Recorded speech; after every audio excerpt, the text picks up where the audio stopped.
The Brothers Show. The Brothers Show. The Brothers Show. Tonight.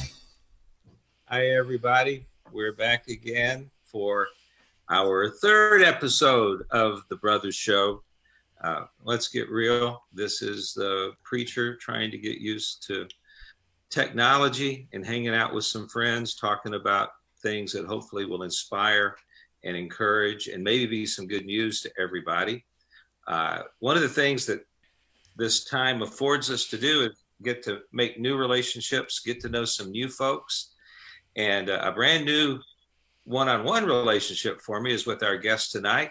A lot of you have known him for a long time. He does conferences and workshops and events all across our fellowship of churches, and that's Michael Burns. Michael, say hi to everybody. How you doing over there? I'm doing well. Hey to everyone. It's good to be with you tonight. It's good to see you. Thanks for joining us. In just a minute, you and I are going to talk some more, and then eventually, I've been telling Michael he's going to preach the word to us a bit tonight. And we also have Chris Pulowski is here with us. Chris, say hi. You have to say it, I think, to get the screen. Okay. Hey, everybody. That's good. That's all we need right there. Chris is here. If you are watching us on the live stream and have any questions, Chris's main job is to make sure that he screens out all the bad attitudes and gives us all the good, positive questions that are out there. I am being facetious. Any question you want to ask, go ahead and ask. Michael Patterson was with us last night. Say hi, Michael. Hello, everyone. Michael is back to join us. We're going to have some good conversation later. Carl, of course, is our band. And Carl, I thank you for working years and years on our theme song. I appreciate all the hard work that you did in that. Jada, would you say hi to everyone? Hello, everyone. It's good to see you guys. Jada is one of my dearest friends, one of the sisters here in the congregation, is an occupational therapist. And Jenna, as usual, Jenna, would you say hi? Yeah. Hi, it's nice to meet you. I'm Jenna. I'm helping doing the producing and stuff, getting it live. That's our tech guru. And Anthony. Hey. Mr. Einstein. No. Anthony, say hi to everybody. Hey, everybody. It's good to kind of see you. When I talked about having Michael as a guest, Anthony said, oh, please, can I be there?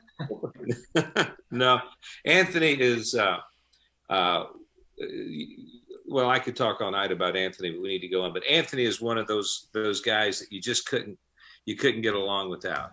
Anthony is a genius engineer and is somebody that you can talk about almost anything with, and one of the first people to jump in his car and go get groceries and carry them around to some of our folks who need help here in our congregation. So I think we got a nice little party in the house tonight, and so let's go ahead. Let's jump in. Maybe Michael, you would say a short prayer for us before we get started. And then you and I'll just sort of dive into everything here with everybody. Go ahead, please. Sure. Father, we are so grateful to be gathered together over this amazing technology to hopefully, fellowship with one another, certainly, but hopefully to learn more about you and how to best follow Jesus. And I pray that the Spirit leads our conversation tonight and that everything we do brings glory to you. Thank you so much for this time. It's in Jesus' name we pray. Amen. Amen. Since we never know who might stumble upon us, on Facebook or maybe later, this is being recorded. We did hit record, right, Jenna? We did. We got it. Okay. All right. That's why she's in charge and not me. Michael, maybe share just a little bit your background before and after, coming into our fellowship, into the church, and then we'll bring it up to modern times. Sure. So I grew up in a relatively small town in South Central Wisconsin. Lived there, my whole life, and went to college actually down in Oklahoma. They gave me a little basketball scholarship, and so I went down there and met my now wife at the time, but she grew up in a different part of Wisconsin, and I was back on a break actually from Oklahoma and met her. And we, both graduated from college. I was a high school history teacher and a basketball coach. And she was a nurse, and we moved to Milwaukee, Wisconsin to do that. Within about a month of moving to Milwaukee, we were 6 different times by different people in different places around the city. We were invited out to church, and we didn't know what it was about. But finally, on the 6th time, we decided to go check it out. And it was interesting because we had just moved there. I was teaching at an inner city high school. I was pretty immersed in coaching, and we walked in, and my wife is African American, and so we had talked about maybe finding a church, but the discussion was, for me, it's like, well, I don't want to go to white churches, they're boring. And she was like, I don't know if I want to go to black church. And so we walked into the Milwaukee Church of Christ, and it was diverse in every way, and we had just didn't even know that existed. Certainly in Wisconsin, that was a novelty. And so it took us, I'd love to say it took us a couple of weeks to study the Bible. It took me about a year and some change, and finally humbled out a little bit, and we became disciples. That was 1999. After about 8 years of teaching, so around 2004, I went into the ministry full time, and I did a couple years in Milwaukee there as a campus minister, and eventually my wife and I, we moved up by Green Bay, Wisconsin to Appleton, Wisconsin, and helped lead the Fox Valley Church there. And it was during that time I was appointed as a teacher and really started to travel, and it got to the point where the travel was too much, I felt like, to lead a church and travel and do the teaching that I did. And so God opened the door, and the church in Minneapolis said, hey, why don't you move over here and just focus on being a teacher, and we'll support that and get behind that. And so been able to do that, and just be part of the church there, be the teacher on staff there, and then traveled around quite a bit. God's opened up some amazing doors around the U.S. and in Africa, and spent a lot of time teaching over there, and that's where we're at. When is the last time you were able to take a trip somewhere? Outside of the U.S. or outside the U.S.? Yeah. Okay. So the last time I went out of the U.S. was probably August of last year. And I was actually, it's funny because I travel a lot out of the U.S. and I thought, you know what, I'm going to take a little respite. I'm tired. I've been traveling a lot, out of the country a lot. So I'm gonna shut it down for a few months here, and then we'll pick it up again in the summer. Little did I know that everything was going to shut down. And so now we've got a trip that we were planning at the latter half of July, and then the first couple weeks of August, and that's in great sort of limbo right now, just not sure what's going to happen there. So it was last August we were in Malawi, and South Africa was the last time I've been out of the country. That's what I thought. I was talking to Mike Tolliver, who's going to be with us here on Friday night, and I told him that I was getting to know you and you were going to be here. And he says, Michael Burns, he says, finding Michael Burns is like finding, where's Waldo? It's like, where's Waldo? He says, I called Michael Burns, and where are you? I'm in Malawi. Where? I'm out in the middle of some rural area teaching. When you took those trips, and Lord willing, when you do them again, what's sort of your format? What are you doing Friday night? And I told him those kinds of trips. Yeah, a few different things. And I guess the irony of that is I'm actually kind of by nature, a very introverted homebody who would be just thrilled to not travel. And welcome to the quarantine. Yeah. So I'm enjoying certain aspects of that, but God calls us out of our comfort zones. And so when we go to, like, say, Africa, there's really kind of three streams. One is I've really helped teach a lot and helped direct some of the ministry training academies over there, and so we've got specific ministry training academies one in Johannesburg, Lagos, Abidjan in the Cote d'Ivoire, and then Nairobi, Kenya.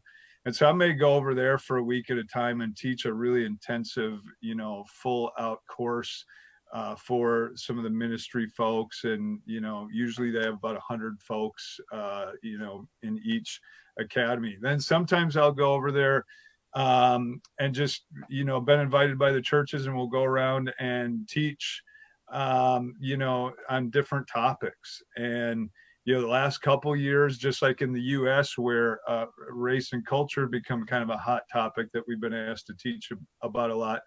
Same as in Africa. A lot of times people think, well, you wouldn't have to teach on race and culture in Africa, would you? And well, that's partially true. What we do over there is a lot of tribalism and culture workshops, and it's really the exact same, because race is just a form of tribalism.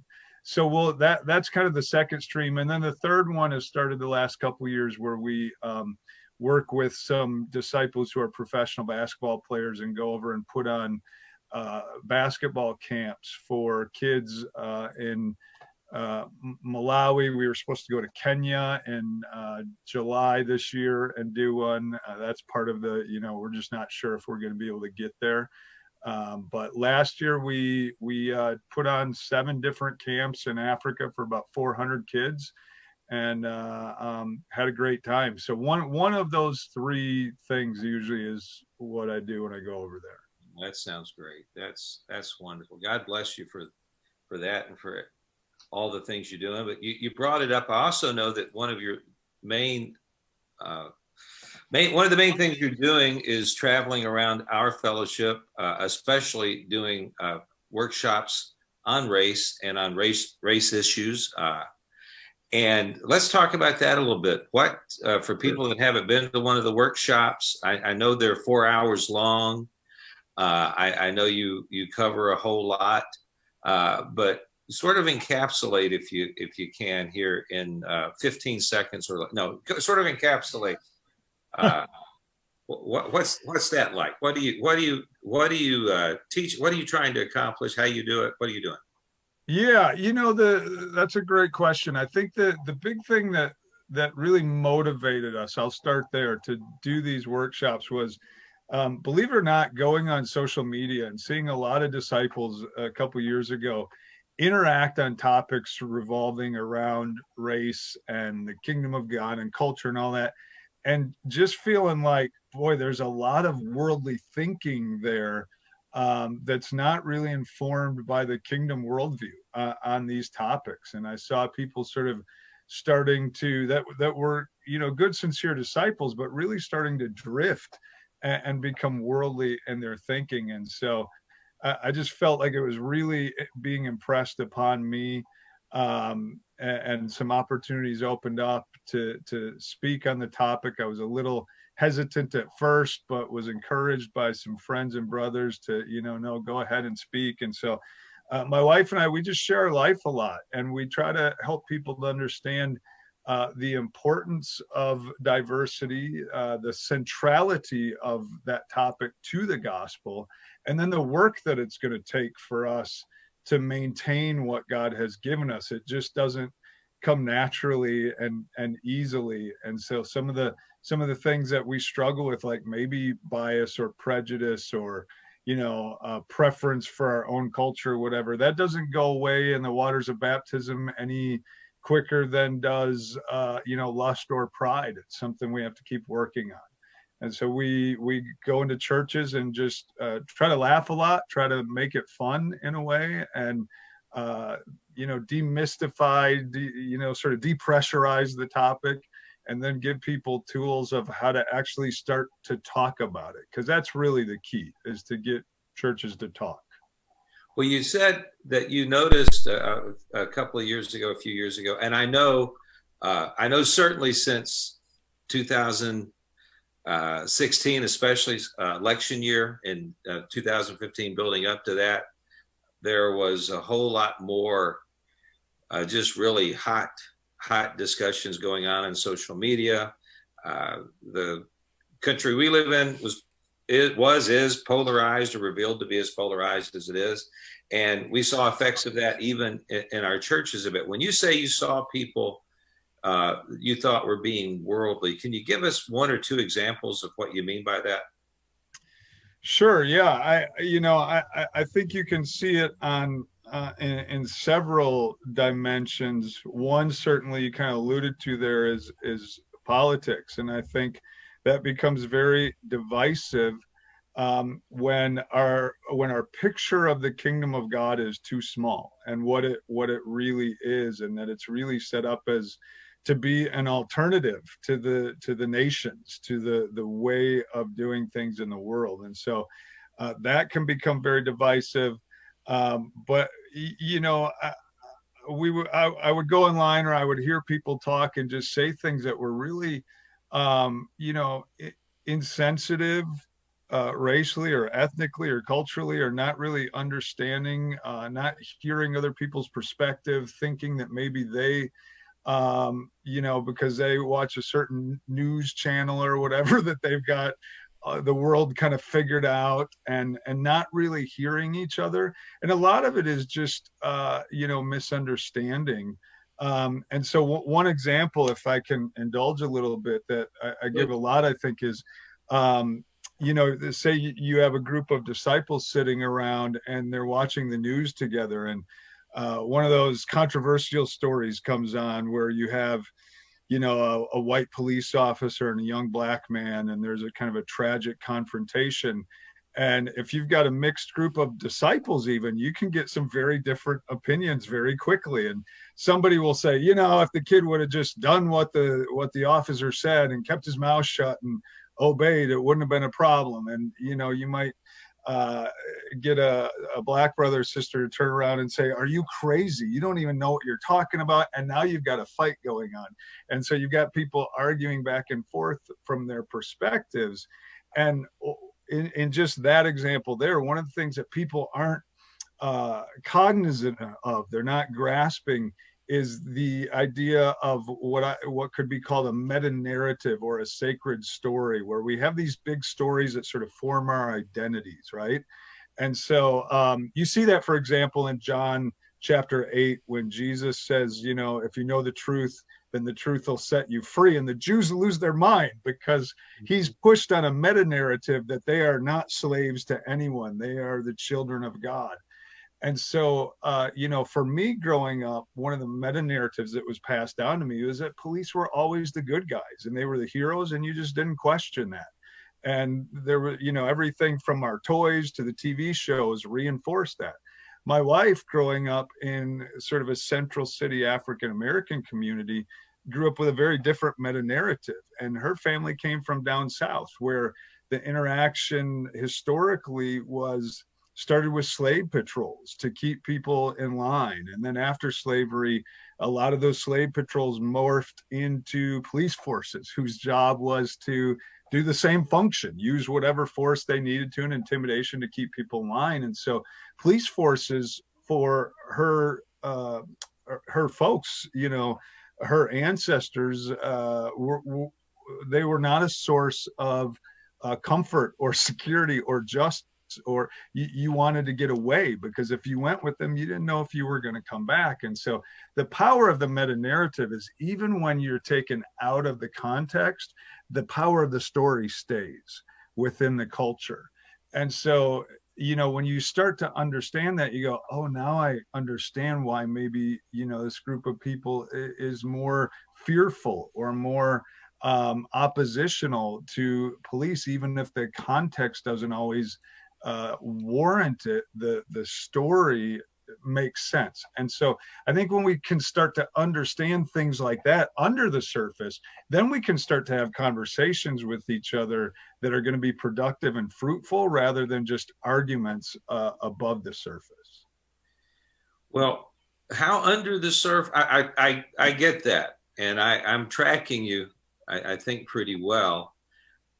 along with the idea that there is this story that has carried on for generations, there's a lot of truth in the story. Sure, absolutely. So a lot of it isn't necessarily, it's not under the surface. Certainly with our brothers and sisters of color, it's right there. It seems to be more. I mean, I promised you I would be the crazy liberal tonight, and you can choose your words. You can choose your words very carefully, and I respect that. But it seems to me that as wonderful as our fellowship is, and don't get me wrong, I've been here a long time. And for as far as our fellowship goes, I'm I could get a motorcycle jacket. I'm one of the original founders, okay, and heaven's demons or whatever you want instead of Hell's Angels. But we began in New England. We would openly talk about the fact once we caught on to a world vision, which honestly, someone that's not in our fellowship anymore. There's also Kip. When we started with a guy that had been our campus minister that then became the evangelist, Kip had things thought out a lot earlier than other people did. He was phenomenal at that. And you have to give it to him. One of the things we talked about is we're a bunch of white people in New England. And if we're going to reach the world, we've got to change that. And we would compare it to, but Jesus started with a bunch of Jewish guys in the middle of nowhere, at the time. And that's very often how things start. But that's never, as much as diverse as the kingdom is, as much as things have changed, as much as people on one side of the world are making their own decisions, our fellowship has been heavily weighted, heavily dominated by Western white men. Would you agree with that? Yes. So, sorry for the long little setup, but let's talk about, are these things under the surface, or are all of us Western white people wanting to think they're below the surface or oblivious to them? And every once in a while you get someone who's, quote unquote woke and wants to talk about it a lot. But how under the surface is it really? Sure. Well, Steve, may I ask you, may I interject Please, something? jump in, Mike. Yeah, I don't think it was the fellowship. I think it's more the leadership. Because in our urban areas, the congregations were large and many people of color. So I think it was more so who is leading this ministry, who are the opinion leaders. Go on. Say Mike Patterson. Mike was with us last night, and I asked Mike to. I've been twisting Mike's arm all week, and he's been letting me. And there was one thing specifically I want to visit with him in just a little while. But Mike Patterson, you got the floor for a little while. What would you like to elaborate, or not at this moment? No, not at this moment. I just, when you said Western, the whole Western culture and white males, because I remember going to so many of our big churches, and you look out in the audience, and it was a sea of people, all nationalities. Absolutely. But you go to a leaders meeting, and all nationalities weren't represented on the same ratio. And as one of the guys, Hamilton's one of my favorite musicals, of course, like most people, whatever that says about me. But I was in the room. I was in all of those rooms, and the leadership was weighted. And to be fair, I know that there was a lot of effort. There was conscious effort made of changing that from time to time, or I could even say consistently. But I remember our congregations were, we went to New York City, with a small group of people. It wasn't long until the congregation was pretty much, 40% people of color, other nationalities, then 50%. And at some point, the white population of our congregation, we had, I don't know what numbers, which papers you want to go by, but there were about 6,000 people in our congregation before 2003. And the white population of our congregation was not the majority. So that's true. You're absolutely right. But let's. Am I on to anything you guys would like to talk about in regards to being blunt? I feel like this is a subject that is right at the surface with a lot of people, but for brothers and sisters of color, it's perhaps frustrating. And for a lot of our white brothers and sisters, it's something that people often think has been dealt with. And why can't everybody just get along? Sure. Well, you're right, and I agree with Mike when he points to the leadership, and not in the sense of like pointing a finger saying there's poor leadership or anything of that nature. But I think that's why in our workshops, for instance, we talk a lot about culture, and even more about culture than race, because race is important. It's important to talk about that and the dynamic in the country and understand where we're at. But within our fellowship, I think the really powerful dynamic that we have to deal with is culture, because I think God's mission is certainly for us to go make disciples of all nations, to gather, to be diverse, to gather the nations. But then the task that we're given now that, okay, here we are diverse. And you sort of alluded to that, if we're going to go win the world, we're going to wind up being diverse. A lot of groups have done that throughout history in America. And they've succeeded really well for 40, 45, 50 years. And then they start to fall apart. And I think a lot of it has to do in studying and looking at those groups. A lot of it has to do with they didn't pay attention to the culture element. And culture is simply, it's a way of life that a group of people live out and adhere to as normal.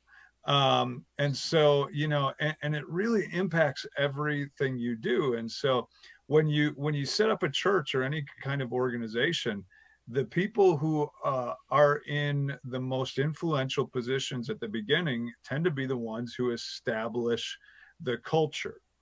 And, just like if you've ever visited another country or whatever, and you go there for an extended period of time, it's fun at first to go and experience the culture and the differences and all that. But it also gets very tiring after a while, because they do things differently and it's uncomfortable, and you're unsure a lot of, well, how should I behave here? And I feel weird and I stick out. And sociologists will tell you that it's literally physically exhausting to be around another culture. And one of the things that in a church that has a predominantly white Western culture is we tend to have the privilege of thinking we don't have a culture. We just follow Jesus. Our church, we don't have a culture. It's always other people who have a culture, because it's like a fish is not aware that it's wet. You're not aware typically of your own culture, your own way of doing things. And so we have a communication style, we have a worship style, we have expectations and assumptions of what goes on at church, how you do church, all of those things, how you interact with people. It can be little things, it can be big things. And so, having experienced the last 20 some years sharing a household with my wife, she and I have extremely different cultures. And it can be challenging. And so here's a specific example is, I grew up very much in what's called a monochronic culture. It's very European, Western, sort of cold weather based, where you got to plant crops on time or people die. And so the cultures that come from those regions tend to be very rigid about time, and time becomes a very important factor. And you better be on time and don't waste my time, and let's keep things moving. And it's rude to be late or to waste my time. My wife's culture is rooted in a different region of the world. And if you're in warm weather regions, crops are easier to grow. It's not such a life and death thing. Time and cycles and all that are not as important. And so the cultures develop more of an emphasis on relationship than on time. And so literally my wife's brain is just not wired to like be very rigid about time. She's much more like fellowship is what matters. And that's really indicative of, you get a diverse church and you get half the people that are very specific about, hey, if we start at 10, we need to start at 10. And if we have an appointment at 7, you better be there or you're being rude and wasting my time. And then you have a culture with people where it's like, well, if you're demanding that I'm on time, that doesn't feel like family. That feels like a business arrangement. You're now sending a signal to me that we're not family after all. And so you get a rift that starts to develop. And over time, if the leaders are unaware of that dynamic, what will become what will become king in the church will be the dominant culture, which, as you've talked about, tends to be a white Western culture. And other folks will feel like, I'm a visitor in my own church. Nothing is ever comfortable. Nothing is ever the way I would do it. And people aren't willing to sort of, make compromises. And so there'll be a pull to go back to where you're comfortable, to go back to your own group of people that understand you and get you. And if we don't pay attention to that dynamic and work on it, and as Paul said, be all things to all people, the diversity will start to fall apart over time. And that's just a reality.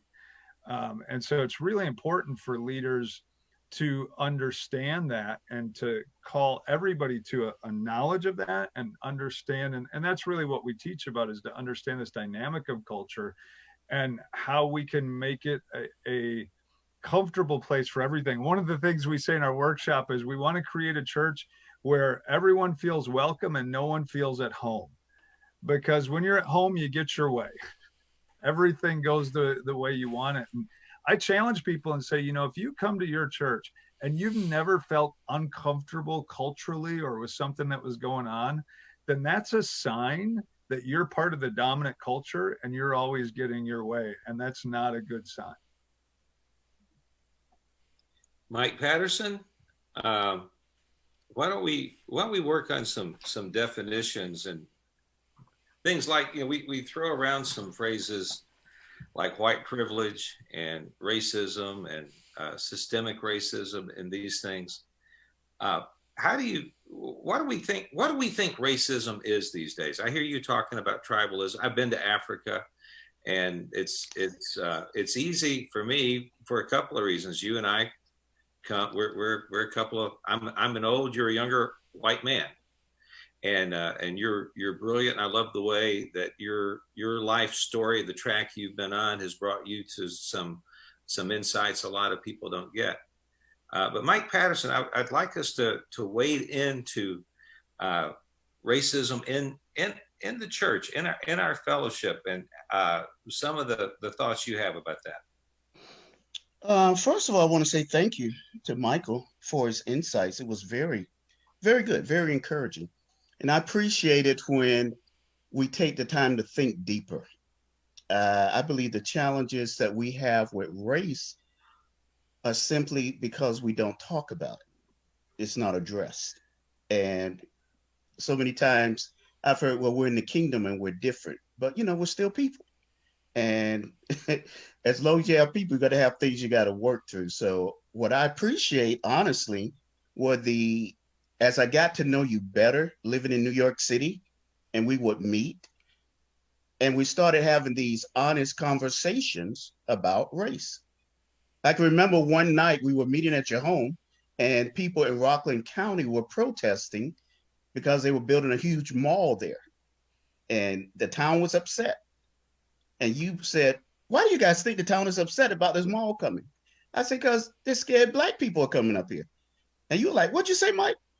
It's simple. We don't have any place to shop in the Bronx, so we will drive to Rockland. So the fear was more people of color are coming into this community.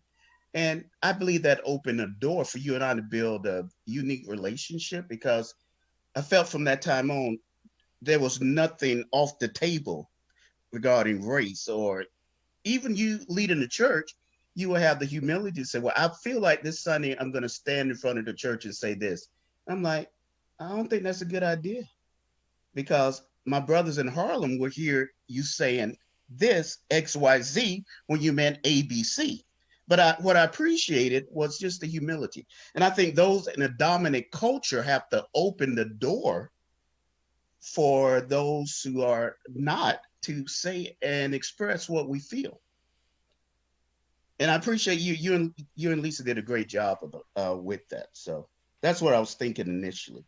Well, I appreciate the shout out, but I know one thing, and we're family. I love you. You know that. Maybe something I want us to wade into. Maybe this is the way to get there. Last night, when you were our wonderful guest, you mentioned, for those that don't already know, Mike is also, in addition to being a church planter and evangelist and a remarkable singer that we might talk about a little bit later. Mike is a professor at Morehouse, about to get his PhD.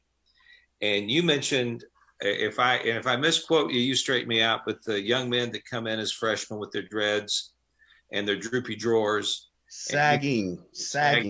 I thought you said droopy, but anyway, sagging Yes. drawers. Well, we said we both, that's the Southern drawers, with drawers. And because of a number of conversations I had with various people, I winced. Not just because that's something obviously I shouldn't say or can't say. You in a position of authority, you're not the sort of guy, you can get along with everybody, and you're brilliant, and you know the lay of the land and how people are, and so you're not wanting to burn any bridges, and you try to open hearts, not close hearts. I know Michael Burns does the same thing. There's a lot of terminology and things that Michael has completely changed just because he's trying to talk, especially to some conservative white people, that you say certain phrases and the shields go up. I'd like you, I knew what you meant when you said it. I'd like us to talk about why you feel you have to get kids to cut dreads or consider cutting dreads or changing their clothes style, and why you have to do that, and what kind of world do we live in that makes it where someone would have to do that? Well, we live in a world where an African-American man, a Latin man, has to prove his worth. So what I'm teaching the guys is how to survive. I'm teaching the guys, when you walk into corporate America, there is an expectation. You got to be prepared to assimilate if you want the job. And I can understand youthful passion and zeal, and everybody wants to fight the system. But when you got to pay your bills, you got to figure out, what hill am I going to die on today? Is my hair going to become an issue? Are my pants going to become an issue? Because I got to move on in my career. And what I meant was, it was a sign that not so much with me, because I teach a lot of freshmen, but by the time they got to their senior year, they realized they got to go out and compete in a world where the odds are already stacked against them. So basically, I see my job as a mature man of color to teach my brothers is not easy. Number one, we don't really own companies on that level. So when we walk into an environment, we're usually minority. And then number two, the expectation is we really don't belong there, that we didn't earn it, that it probably was given to us. So there's so many battles that mentally we have to fight. I just try to prepare the guys to understand it's a whole different world when you leave campus. Now, with the sagging, that's a prison system. That was influenced by the culture of guys in jail. And I just try to educate my brothers. I don't assume everyone understands some of the traditions and some of the styles, or even some of the ideology that they embrace. So I feel as though it's my responsibility as a mature man to say, hey, brother, let's think about this differently. Hey, man, you may want to pull your pants up. And, I can have those conversations because I built relationships with the guys, and they understand I'm trying to help them to get to another place in their life. So I don't try to be offensive. I don't try to make anyone feel bad. We, even with the brothers in the church, we teach the guys, we don't want you to sag. We want you to start being mature, young men in the church. Because I'd rather have these conversations with them face to face than someone talking about them behind their back and making fun of them. So it's just part of the education that we like to help our brothers with. Do you ever run into generational issues where younger people think, well, that's just your age and you don't get it? And of course. That's why I'm the age I am. Yes, of course. But but what I love about it, my campus minister, Jazz Vick, I mean, he's a millennial. He's close to their age, but he also has set an example of what it means to be a young professional African American. He wanted to chime in on this conversation, but he's not your friend on Facebook. He's trying to post comments, but that's what we work on. Why ain't he my friend? I don't know, Steve. I guess I ain't gonna say that, but he's made so many comments, and I'm trying to figure out how to get them to you so you can see them. Well, why don't you just read a couple of them? Go ahead. We got time. And listen, let me put everybody at ease. We're probably going to go long tonight. Jenna, we'll stop the live stream at 7:30. And for those of you live streaming, don't worry. We're going to keep the recorder going on. And this little talk in its entirety will go up after we finish. We'll record it. We'll upload it. But we'll not keep the live stream feed going past 7:30. And if anyone needs to leave, but those of you that were invited as panelists, I want all of you to get a chance to ask some questions. So let's just take a deep breath, relax, and read. Do you see a good comment there you'd like to talk about, Mike? Oh yeah, this is it. It's an essential skill to code switch, and many times in the fellowship, those in the majority culture don't often embrace that we are constantly fragmenting ourselves. So that's the term now the young dudes use, code switch. So there are things we can say when we are in a circle of African Americans that we can't say in a diverse situation. And that's just part of surviving and understanding that we communicate differently. And it's not a bad thing, but I guess first of all, let me just be gut level honest. I don't expect anything from the world. I really don't. I don't expect the world to treat me fair. I don't expect the world to be nice to me or to look at me as though I have something to offer. I don't. So I really hadn't had my feelings hurt by the world with racism. I can't really think about, wow, maybe when I was in high school, because I went to Florida State, predominantly white institution, and I knew where I was going in the 80s, so it wasn't a shock. Then going into the church, becoming a disciple in Tallahassee, Florida, a multiracial congregation, was refreshing. And I saw myself as a Christian who happened to be Black. I give it to those brothers and sisters. They did a tremendous job of just making me feel like a Christian. So then moving to New York City, racism wasn't that big of an issue to me because I was a part of a church where we could just, try to love Jesus. But coming back to the South is probably the most racism I felt in my life, being with my brothers and sisters, some who are white here in the South. And what I've had to do throughout the years is learn that people are still growing. People still need to mature. I can't take it personally. I need to say what I have to say, but then let it go. I just have to let it go. Is it fair to ask you the kinds of things your feelings have been hurt in the church? Oh yeah, for sure. Is it fair to ask you that you can give to me? I believe that so many folks are oblivious. It's unintentional.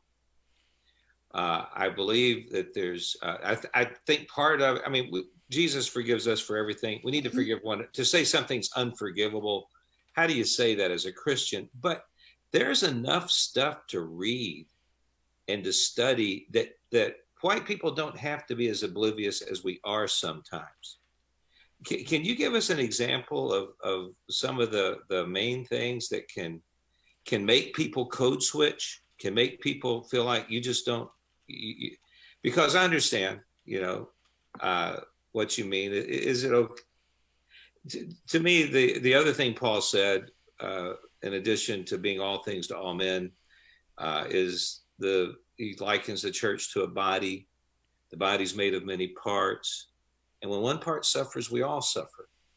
And I don't know, it just bugs me to think that there's a fellowship where there's so many people that have to cope with a certain thing. So anyway, a lot of words to say. What would you give us some examples of how people can be hurting feelings? Probably the most blatant example, I had gone to a number of meetings, and there's definitely things I could have done better and said better. I was frustrated. And I was used to communicating with you and communicating with my brothers and sisters in New York who knew me, who gave me the benefit of the doubt. And I remember a brother called me. We didn't even have a relationship. He was from another part of the country. He said, Mike, let me ask you something. Are you from New York City? I said, no, I grew up in Florida. He said, oh, okay. Well, now that you're back in the South, you may want to, think about how you can say things to older white men. I say, beg your pardon? Well, you can't speak to them the way you spoke in New York City.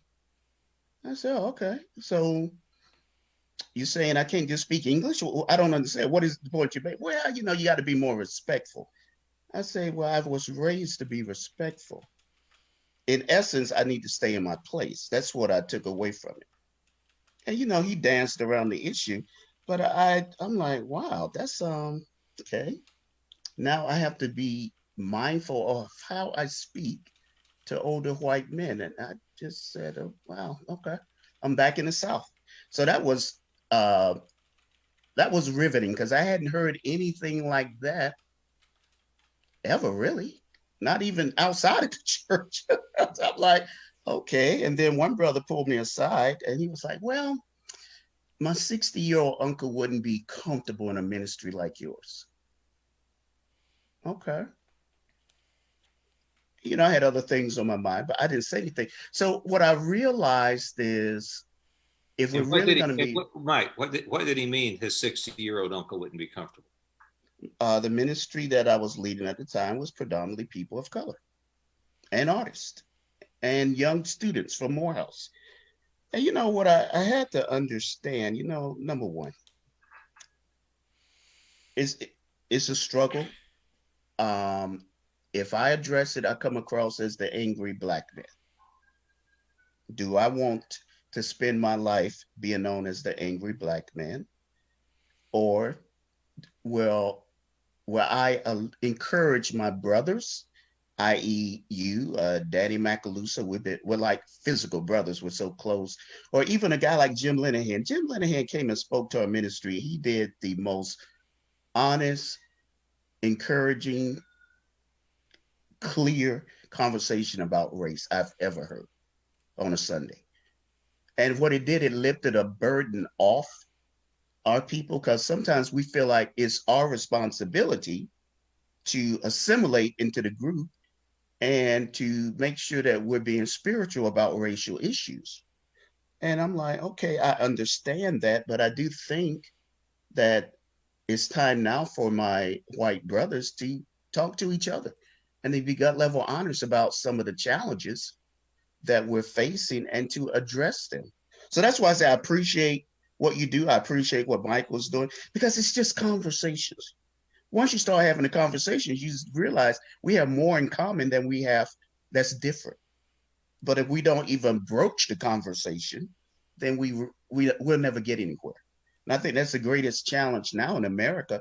We don't have honest conversations about race. You still feel like the most segregated hour is Sunday morning? Of course.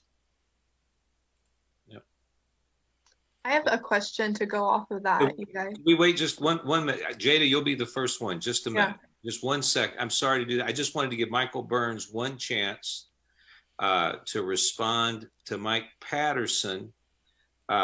One thing specifically. So Mike Patterson shared about things that can be hurtful. And Michael Burns, I know that you make it your job to try to communicate with people how not to do that. What is a great takeaway, Michael Burns, from what Mike Patterson said?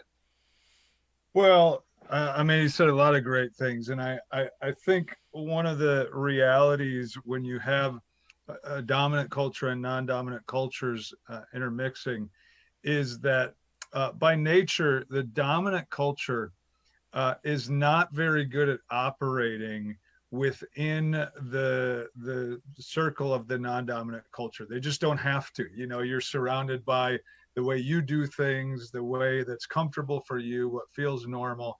And so we can become very fragile about having to be confronted by a non-dominant culture. And so it feels threatening. It feels, you know, if I'm asked to change, why are you asking me to change? Because it's not a muscle that we flex as a dominant culture very often. Whereas non-dominant cultures are much more adept at switching back and forth and being able to move from one culture into the other, because you have to be able to survive, right? And so the non-dominant cultures will not be offended as much by the dominant culture. And so if there's oftentimes the initial response of you know, asking a dominant culture to adapt or to be all things to all people or to start to compromise and give some, will be met with resistance. And that can be really hurtful to a group of people who are changing all the time and adapting all the time. And one of the things I use to illustrate that, for instance, is, you know, you've been to Africa, Steve. I know you're a musical guy. We've been there a lot. The singing and worship in Africa is quite different, you know, in most of the countries than it is in the United States. And so when we first started going over there, we'd come back to the Midwest and be like, hey, we're going to sing this song, you know, the way we did it in Africa. And we'd try to get people and moving and do all this stuff, you know, and in the Midwest, you know, it's kind of like, why are we doing that? This is, you know, and the response would almost be like, what? That's that, I'm not comfortable with that. Why would you make me do something that I'm not comfortable with? That's not the way we do it. And it's a great opportunity to say, you know, but there are brothers and sisters in our congregation who long to worship that way, and their heart wants to worship that way, and you're making them worship your way all the time, and you don't even realize it.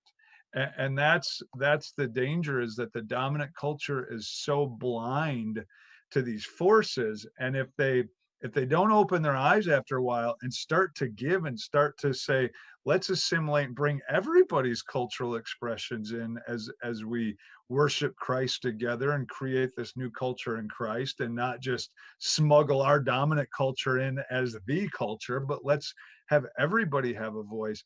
If you don't do that, the non-dominant culture over time will start to slowly feel disaffected and start to say, there's just no place for us here. Like, I'm, you know, and they'll either be just a sort of resigned to the way it is, or people will start to want to drift away and, you know, either go off in little clusters or just leave altogether and find a more comfortable context. Thanks. Jada, please take over here, and forgive me for interrupting you. I wanted to give Michael that chance to respond, but and with Jada, let's just relax. Jada, you ask your question, and everybody is free to ask questions, you know, as you would, but we'll lead off with Jada. Yeah, kind of a confusing question, but from what both Michael and Michael were saying, something that has been on my thought process lately is I've been doing some different research, different studies, and I've noticed that so much of the time, white people will put the responsibility of fixing racial issues onto people of color. And I think that there is this kind of thought where it's like, well, that's kind of like a Black problem, or that's like a Mexican problem, or like that's that group's problem, therefore they need to fix it. And I think a lot of that mentality has changed, but it's so unconscious. It's a very like subconscious thought where I think like I've noticed people who are white, they feel a little bit more comfortable like acknowledging like the cultural differences or the racial differences, but they still want to put so much more responsibility onto people of color to fix these racial issues or to have these conversations or to, I don't know, make some kind of magic. And so my question then is, how do we foster this growth and this understanding in like the white community of how to advocate for our brothers and sisters or people in the community who are of color, and to recognize our own responsibility, like white people's own responsibility in helping with the process of eliminating systematic racism or racial prejudice. And also like, to what extent is it like someone who is white's responsibility? That's a great question. Michael, were you going to answer? Go ahead. I've read an interesting article last year, and it was about Billy Graham. Billy Graham went all over the country, all over the world, having crusades. And as he was aging and getting to the place he couldn't travel anymore, a reporter asked him, "What do you think is the thing you regret the most?" And he said, "What I regret the most, I did not get involved in the civil rights movement." He said, "I didn't." He said, "I felt like at our crusades, they were interracial. Anybody could come.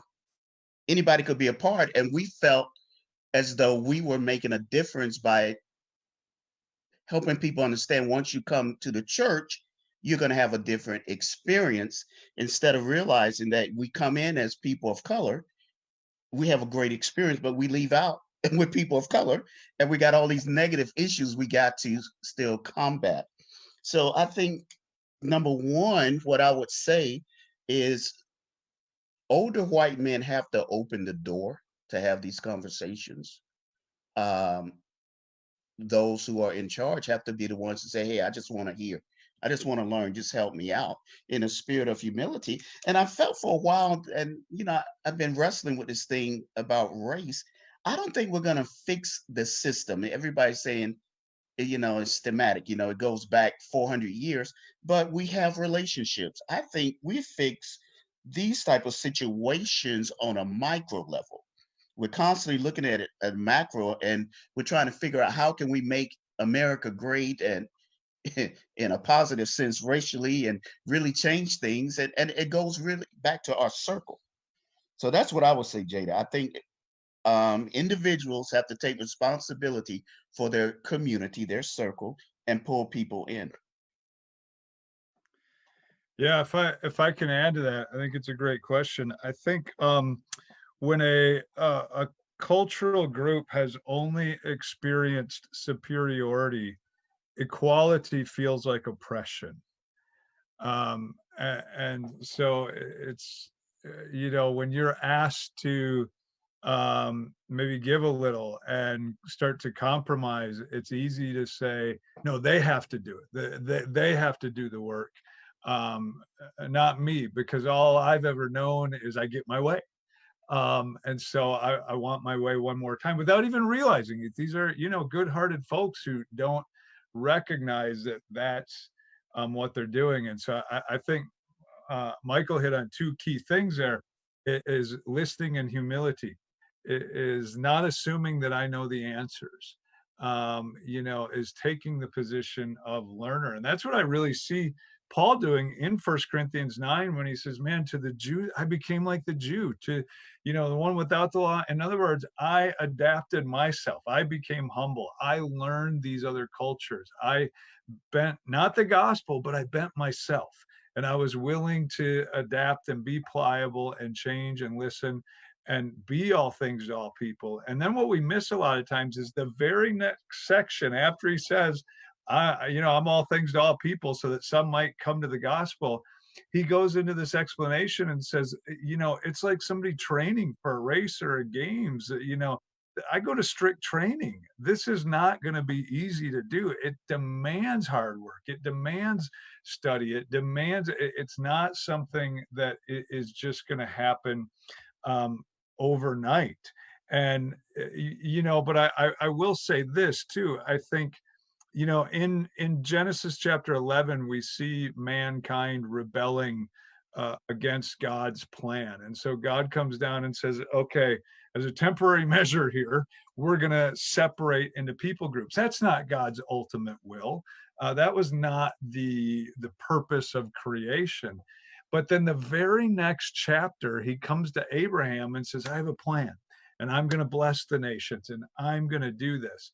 And it's almost as if Genesis is sending us a very clear signal. Sometimes at a wedding, a preacher will stand up and say, what God has brought together, let no man tear asunder. Well, the opposite is true too. What God separates, no man will be able to put back together.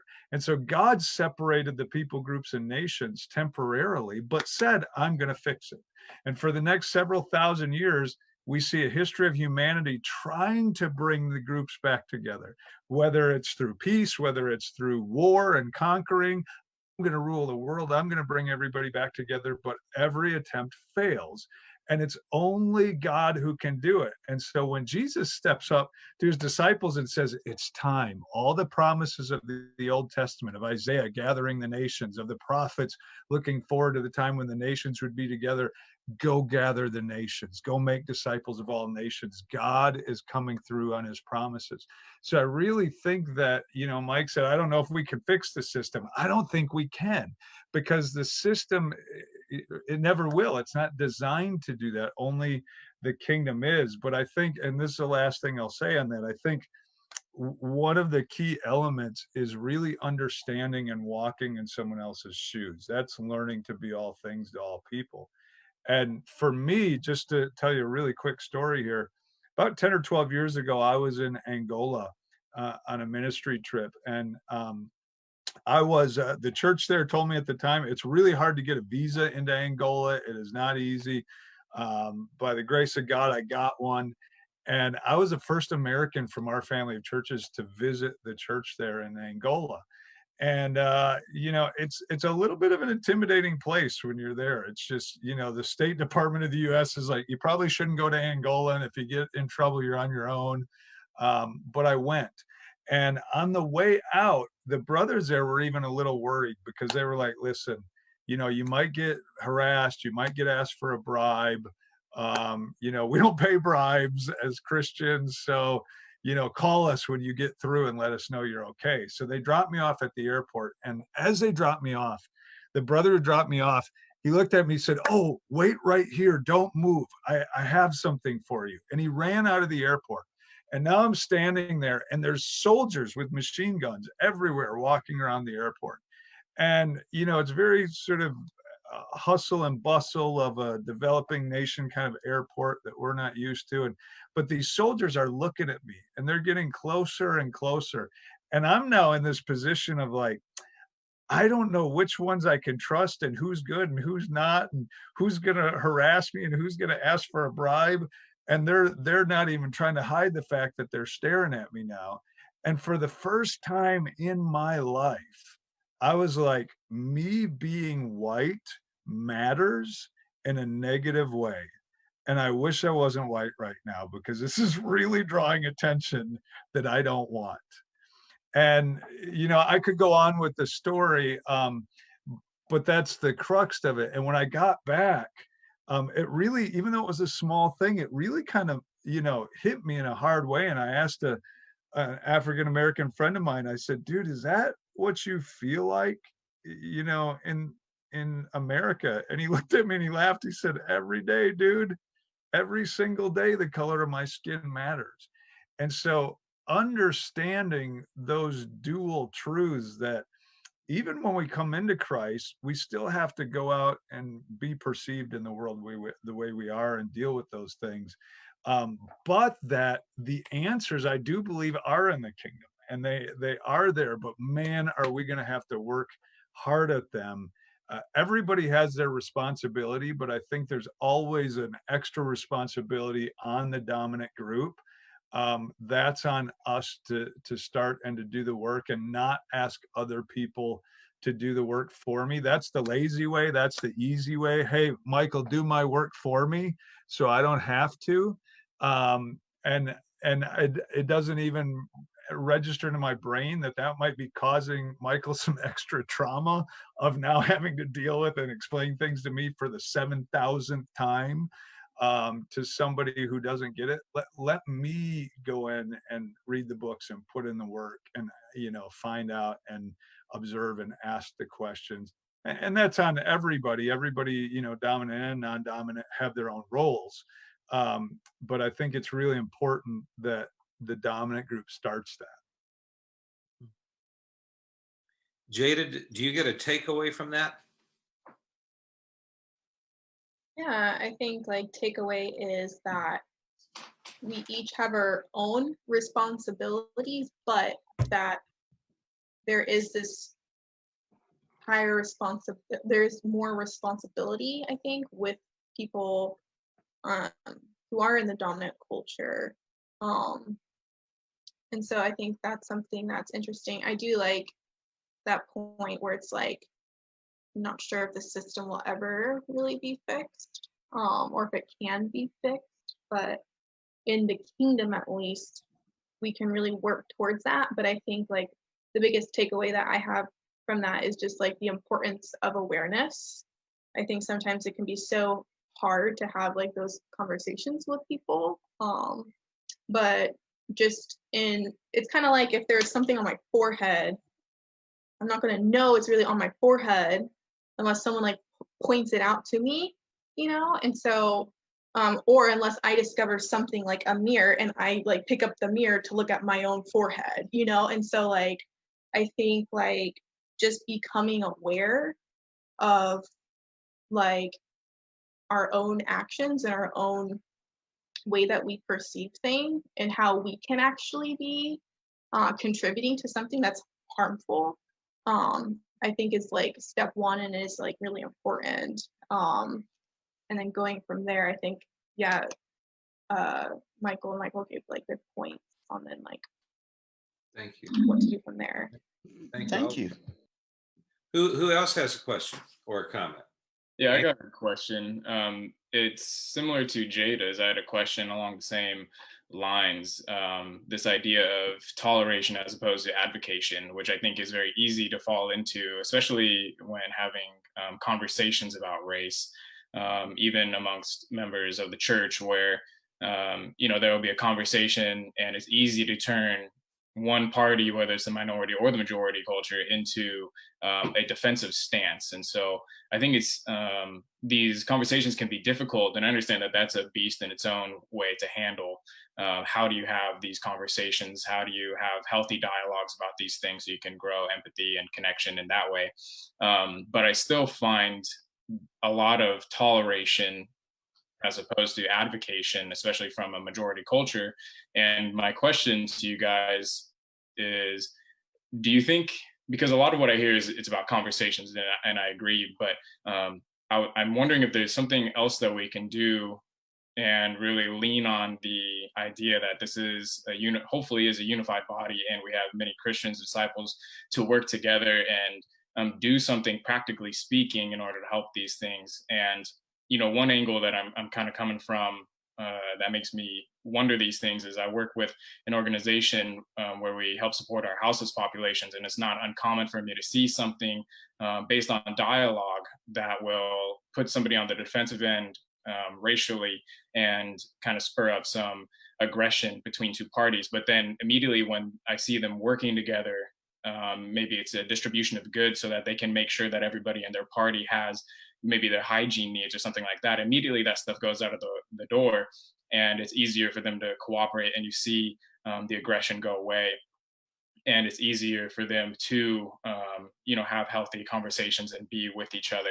And so coming from that angle, my question is, as a congregation, maybe what do you guys do event wise or action wise in order to go from simply tolerating minority cultures into advocating them so that minority cultures aren't necessarily put in the position to either assimilate or just deal with, their frustrations? What things can we be doing outside of just conversations, or are conversations really the majority of it?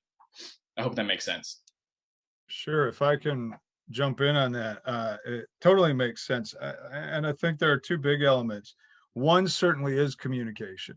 And I think communication helps us understand where each other's coming from, talk through some of those perspective and hurts. I've seen people have conversations and just their eyes, are wide open. They're like, whoa, I didn't know that. I didn't know that when you drive through neighborhoods, you get pulled over as a disciple. Like, I wouldn't have thought that would happen, and so just learning things like that. But the second piece, I think, again, is to return to that passage in 1 Corinthians 9, is you mentioned toleration. And I think toleration is the best that the wisdom of the world has come up with when it comes to diversity. I'll tolerate you and what you do. And I suppose that's well and fine, but what Paul advocates goes well beyond toleration, because he speaks up for participation. That's really what being all things to all people is about, is I'm going to explore your culture. I'm not going to be a cultural superiorist or whatever you want to call it, like my culture is the only way to do things. I'm going to learn about how you do it, why you do it, explore. And one of the things with that is there are really two elements to culture, right? There's to use easy language, there's above the surface and there's below the surface. And so our aspects that are above the surface are the things that are visible and obvious, the way we greet each other, the food, the music, the language, that kind of stuff. And so when the world talks about diversity, a lot of times, that's what it's referring to. Hey, I eat at Tex-Mex restaurants, I'm multicultural, or whatever it is. But then there's this other layer, and that's the layer of like the values, the assumptions, what is respectful, what is, what do I value, what do I assume should happen in certain situations. These are those deeper things, and they lead to statements like, maybe you've heard somebody say something like, you could take the boy out of New York, but you can't take the New York out of the boy. Well, that's talking about those deeper cultural values within us. And that's the place that the world doesn't go to, and that we need to within the body of Christ. We should be the most skilled at this, is, learning, even a big one that really, I think, can challenge our congregations, for instance, is, and I'll use my wife and I as an example again. I come from a very individualistic culture. That's just the way we were raised, as my stuff is my stuff. Even within my household, my stuff is my stuff and your stuff is your stuff. And I'm responsible for my stuff and you're over there. And, that's the way it is. And so now if you could come into my office right now, you would see that I have a phone cord that's plugged in over there for my phone to charge all the time. And then I have another phone cord by my bed, and I have one downstairs, and those are my phone cords. But my wife grew up in a collectivist culture, and everybody was everybody's and everything. And if it's mine, it's yours and all this. So she'll come in and she'll take my phone cord and just go off. And I'll be like, Lucretia, where's my phone cord? And she's like, well, I needed one. I'm like, but it was mine. And I had it where I wanted it. Like, you have your phone cords. And she's that it doesn't even process, right?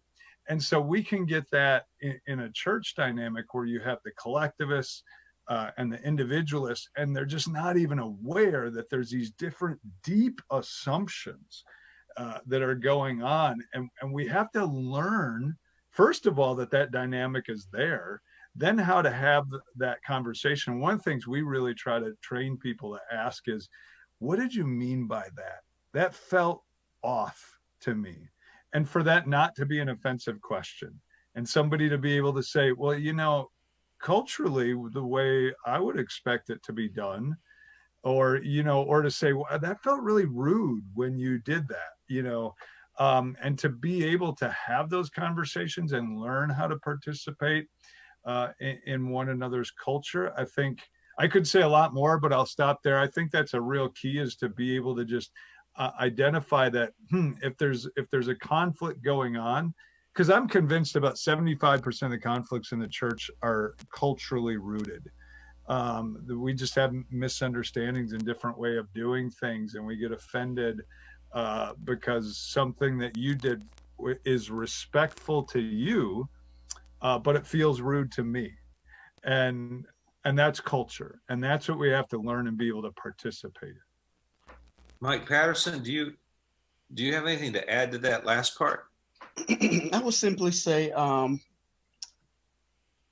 we have done projects for years. We've worked together. We've done Hope together. We have been in the baptistry together. We've done things together. The missing piece is we haven't talked. We haven't really had the honest conversations. And unfortunately, that's the history of the American church. The American church tends to lag behind what's happening culturally. So here we are in 2020 having a conversation about Black and white people getting along together and understanding that we have to love each other. And we have now so many biracial people. We have so many Latinos. We have a whole different America, but we are stuck 40 years. We're back in the 70s talking about things that they faced in the 70s when it's a whole different world. And I think if we don't get wise and get urgent about this, we will become irrelevant, because people are realizing, you know what, if the church is supposed to have solutions and yet they can't even get along, why am I even bothered with the church? And that's why I think a lot of young adults have been turned off to the church, because they feel like, man, it's so stuck, it's so set in those traditions.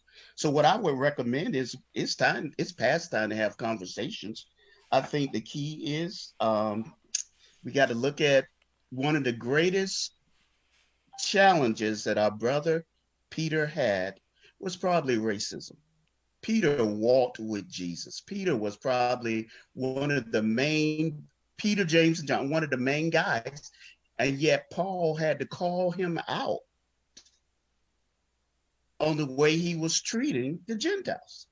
Now, this is a guy who had been with Jesus, who was well respected. But Paul said, listen, and I find it interesting that the Holy Spirit chronicled that.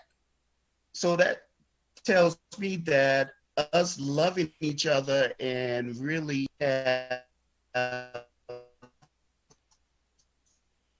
Peter being called out on that sin. And I think one of the challenges is we haven't called racism what it is. We called it sin. We call it with different, dominant culture. Brothers don't understand, but it's sin. And until we get to that place where we are calling it out, then it's not really going to change.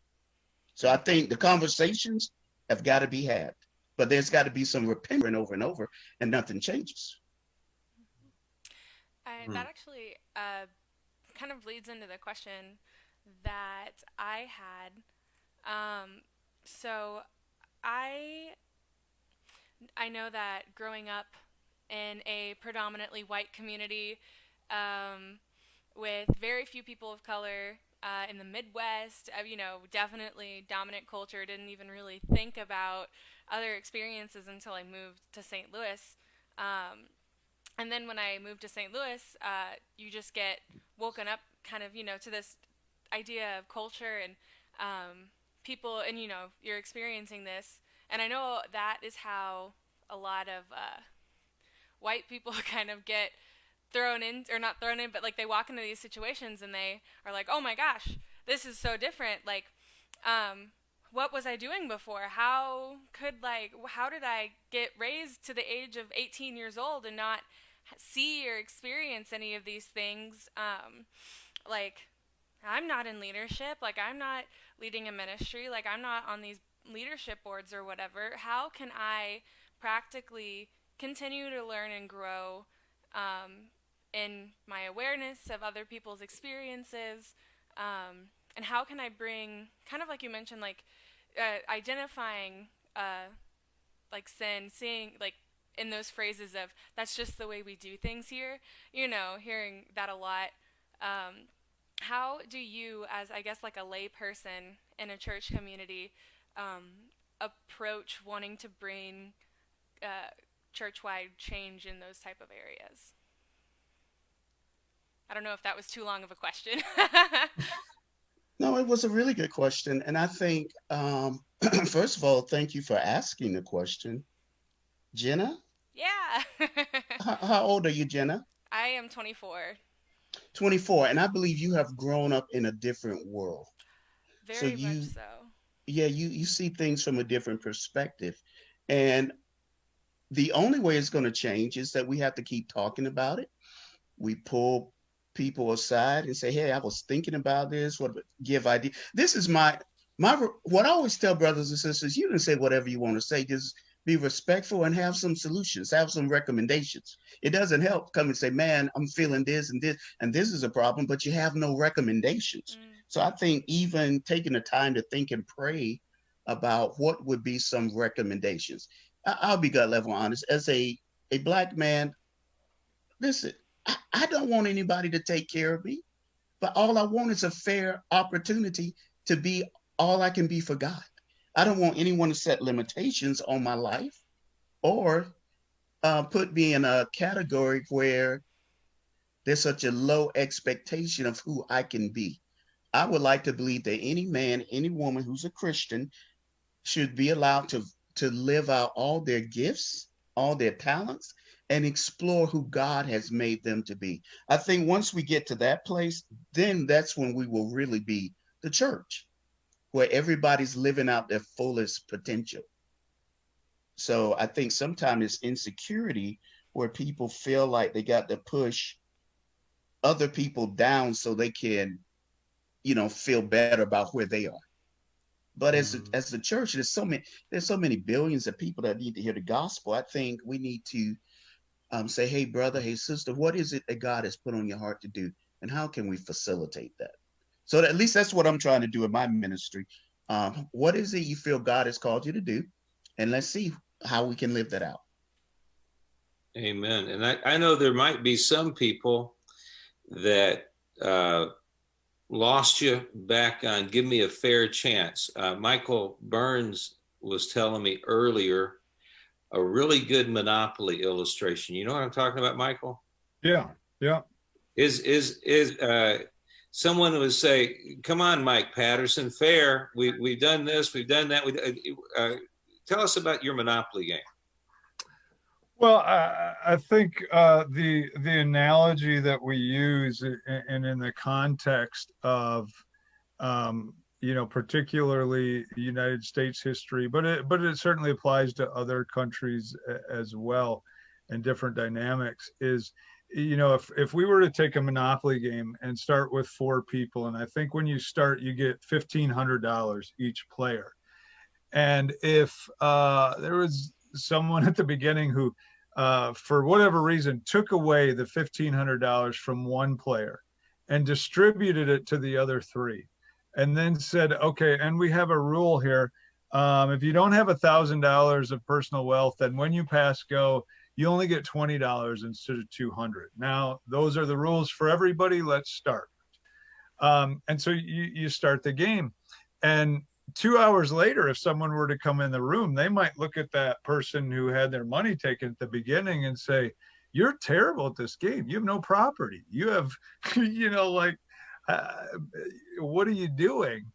I've been watching for 10 minutes now. You're all playing by the same rules. And it's like, well, no, the things that happened 2 hours ago are still affecting what happens now. And I think that's a reality. And, we made mention of, Michael did, of the story with Peter and Paul, and Paul confronting Peter in Antioch. And you have these structures in place, these Jewish mentalities of, flat out kind of racism. And Peter fell back on those, and Paul challenges him and says, because I'm sure Peter would have said, oh no, personally, I love the Gentiles. I don't feel, anything negative toward the Gentiles. I'm not a racist, but we just, you can't eat in front of them. That's just the way it's always been. And Paul challenges them on that and says, if you're not tearing down these structures, then you are participating in them. You are part of the problem. And so I think as God's people, we have to look and say, there are these historic inequities that didn't just end 150 years ago, that have continued throughout time. And we need to be on the forefront of addressing those inequities and giving people fair opportunities. And so, for example, and you could use this in a lot of different ways, but when we, for instance, in our church, we wanted to look at our leadership dynamic, and it was very much dominated by white guys, and we just didn't have enough people that were of non-white background to be in leadership. So what's our next play? Is it to just go, well, this is who God's raised up, this is what we got, and this is who's qualified, and let's go. If we do that, we're going to stay with the status quo. So what we have to look and say, maybe there's a lot of factors involved in this. Maybe there's not an equal access to education historically. Maybe there's not an equal access to leadership positions. Maybe there's cultural factors that make me value people of my own culture and see their leadership traits where I don't see the leadership traits of people in other cultures. We've got some work to do to change the way the system is and for it to be what God wants it to be, or otherwise the sin that is in the culture will come right into the church and it'll stay there. And so we have to be active to recognize it and tear down those things. And I would thank you. And I would just add to that the sin that comes in, it always bugs me when I see people who aren't followers of Jesus morally superior in one way or the other to disciples. When I see people who are tearing down those walls, and of course we know there's Jesus is the way, and we've got to be with Jesus. But very often you'll see people that are sometimes following Christ a little bit better, just in the way they love other people. When you love somebody, you want to learn, you want to study them, you want to know you want to make other people comfortable. That's part of being a good host, a good friend, a good whatever. Chris, have there been many questions tonight? Yeah, so we had about 4 questions or so. I think 2 of them have already been answered.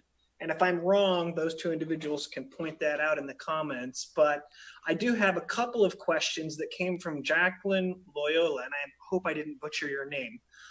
The first one, she says, is when I was in the ministry a very long time ago, I experienced racism and noticed that people had cliques. And she believes that she's seen it still going on today and asks for the group to address that. Anybody?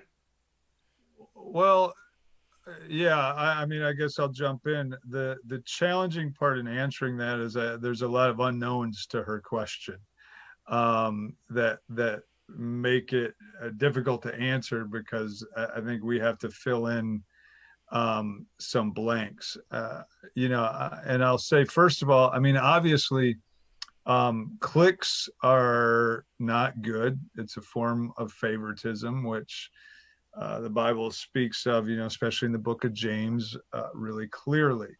However, and so I'm just going to jump to, there's a lot of things I could say to soften what I'm going to say next, but I'm just going to jump to it, and hopefully that's okay. But here's a dynamic I've seen is, and again, this gets back to the dominant, non-dominant culture, is I've seen a lot of times in fellowships where there's a group of, say, white women standing around in a circle or going out to lunch together, and nobody thinks twice about it. It's just, oh, that's normal. But then you get a group of Filipino sisters or Filipinas, or a group of Black sisters, and they're all in a circle and they're talking, and all of a sudden everybody gets nervous and like, well, I don't know if that's good, I mean, they're kind of segregating, and I feel there's racism going on because I'm not being allowed to be part of that group, and and so we become very sensitive to it and aware of it. But when the dominant culture does the same thing, we don't even notice it. And now, obviously, if that's a pattern, that might be, or if it's intentional, that would be something you would want to address. But I do think there's a reality where within, within an organization, if folks of a non-dominant culture, they may have to have some time just for survival's sake for a while where they can just sort of be in a little cultural circle and have some time of comfort and get their needs met. My wife occasionally has worked on hosting a breakfast on Saturday morning for just African American sisters in our fellowship, and not to exclude other people or whatever, but because she recognizes that their needs culturally and spiritually are not always met by the fellowship because we're imperfect yet in that. And so she has to meet those needs. That's not ideal, but that's what's needed in the moment. So I don't know if that's what the sister was referring to. There's a lot of unknowns there, but that's what comes to mind for me. Thank you, Mike. I remember a few years ago, Mike Patterson asked Well, me. can I say something to Jacqueline? Oh, please, go ahead. I know Jacqueline. Hey, Jackie Loyola, and thank you so much for all the hard work you did in the Bronx. You worked really, really hard, and we still appreciate you. I think I know you were a Latina. You were young, and I can understand and see how you may have felt some things, and also just trying to fit into the culture. I think the key is those of us who are in leadership, or those of us who are opinion leaders, have to be the ones to open the circle up to pull people in. I think number one, we all got to have a circle of friends. I never fault anyone for their circle of friends, but the more influence we have in a ministry, we have to add to that circle on some level so people feel like they have a voice, because it can be very frustrating to be in a church where it becomes, now we're talking about classism. That's that group over there, and here we are. So I think it's always good to be mindful that, what, let me look around my circle. Who am I pulling in? So that's what I try to do. Who am I pulling in? Because I've been around so long, 35 years. I have friends I've known for 35 years, and I could be very content with them, but then that doesn't open the door for new relationships for me to keep growing. So thank you for your question, and hopefully that helped. Thank you, Mike. Chris, was there one other question? Yes, this one also comes from Jackie. It says, also I noticed, or should I say, I feel that when we plan special services and there are Spanish-speaking disciples, there's no thought about having services in Spanish. And that has made me feel as second-class citizen. And this is difficult to speak to your leaders because they don't see how important this is. Yeah, I guess I would say that, I think that's probably a congregation by congregation issue where you would find some pretty wide variety from church to church. We're up here in Minneapolis, Minnesota, and one of the things that we try to do in being the gathering of the nations and being people of every tribe, language, people, group, and nation is, whenever we're together in every service, we try to have an element of another language other than English in our service, whether it's a song, whether it's prayers. Sometimes we will do communion. We always have the headsets to translate into Spanish. But we definitely tried to include that because we think it's really important symbolically, if nothing else, to say, this is the gathering of people of many languages. And it is important, even if it's not your language being spoken in that service. Just, I think the effort to say, you know, we do recognize there are other languages, and you know, we'll do that all the time. We'll have Spanish prayers, and or a Filipina doing communion in, you know, in Filipino.